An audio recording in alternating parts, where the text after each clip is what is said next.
നിങ്ങൾ നിർവചന സദനില്, അതായത് ഇലക്ഷൻ കമ്മീഷന്റെ ഓഫീസിൽ ഇരിക്കുന്നിടത്തോളം കാലം ഇന്ത്യയിലെ ജനാധിപത്യ പ്രക്രിയയോ അല്ലെങ്കിൽ അതിന് നേതൃത്വം നൽകുന്ന ഇലക്ഷൻ കമ്മീഷനിലോ ജനങ്ങൾക്ക് നഷ്ടപ്പെട്ട വിശ്വാസം തിരികെ കിട്ടുകയില്ല. അതിന് യാതൊരു സംശയവുമില്ല. അത്തരത്തിലുള്ള വളരെ ഗൗരവമായ ഗുരുതരമായ തെറ്റാണ് ഇലക്ഷൻ കമ്മീഷന്റെ ഭാഗത്തു നിന്ന് ഉണ്ടായിരിക്കുന്നത്.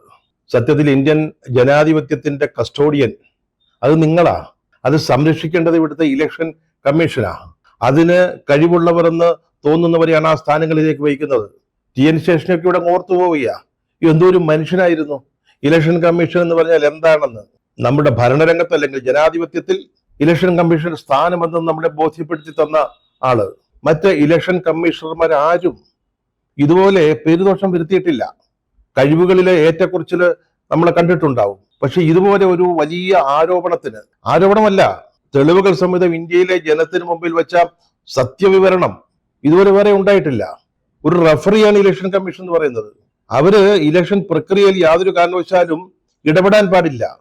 അവർക്ക് അതിനുള്ള സംവിധാനം, കുറ്റമറ്റ സത്യസന്ധമായ ഒരു സംവിധാനം ഒരുക്കി കൊടുക്കുക എന്നുള്ളതാണ് അവരുടെ ഉത്തരവാദിത്വം. പക്ഷെ ഇവിടെ റഫറി വിസിലടിക്കാനും മറന്നിരിക്കുക പലപ്പോഴും.